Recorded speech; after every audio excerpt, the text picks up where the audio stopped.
ಕುಡಿಯುವ ನೀರಿಗಾಗಿ ಹೋರಾಟ, ಕುಡಿಯುವ ನೀರಿಗಾಗಿ ಹೋರಾಟ. ಅಧ್ಯಕ್ಷರು ತಿಮ್ಮಪ್ಪಣ್ಣನವರು ಹಾಗೂ ಆ ಸಂಘದ ಸದಸ್ಯರು ಎಲ್ಲರೂ ಆಗಮಿಸಿದ್ದಾರೆ. ಇದೇ 4 ದಿನ ಇನ್ನು ಜಿಲ್ಲಾಧಿಕಾರಿ, ಮಾನ್ಯ ಶಾಸಕರು ಹಾಗೂ ಸಿಸಿ ರಸ್ತೆ ಚರಂಡಿಗಳನ್ನು ಮಾಡಲೇಬೇಕು, ಚರಂಡಿಗಳನ್ನು ಸ್ವಚ್ಛತೆ ಮಾಡಲೇಬೇಕು. ಗ್ರಾಮದ ಎಲ್ಲ ಸಮಸ್ಯೆಗಳನ್ನು ಸಂಬಂಧಪಟ್ಟ ಅಧಿಕಾರಿಗಳು ಬರಲೇಬೇಕು.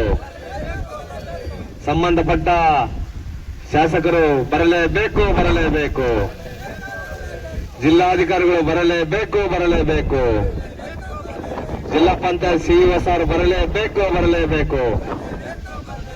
ಬೇಕೇ ಬೇಕು.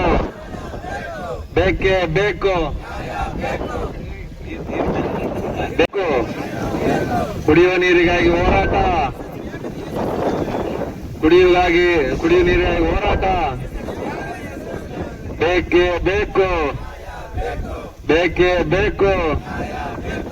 ಕುಡಿಯುವ ನೀರು ಬೇಕೇ ಬೇಕು.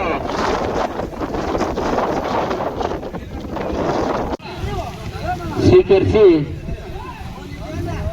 ಎಂದು ಹೇಳಿ ಸಮಯ ಕೇಳಿಕೊಟ್ಟಿದೆ.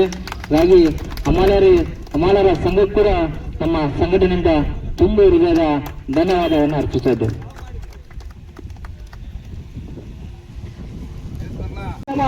ಅಧ್ಯಕ್ಷರು ತಿಮ್ಮಪ್ಪಣ್ಣನವರು ಹಾಗೂ ಆ ಸಂಘದ ಸದಸ್ಯರು ಎಲ್ಲರೂ ಆಗಮಿಸಿದ್ದಾರೆ. ಇದೇ 4 ದಿನ ಇನ್ನು ಜಿಲ್ಲಾಧಿಕಾರಿ, ಮಾನ್ಯ ಶಾಸಕರು ಹಾಗೂ ಇನ್ನು ಬರ ತಡವಾಗಿದೆ.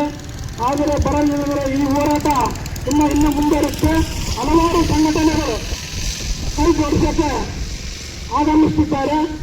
ಆದ ಕಾರಣ ಈ ಕುಡಿಯುವ ನೀರು, ಈ ಗ್ರಾಮದ ರಸ್ತೆ ಎಲ್ಲ ಅನುಕೂಲ ಮಾಡಿಕೊಡಬೇಕಂತೇಳಿ ಕೇಳ್ಕೊಳ್ತೀವಿ.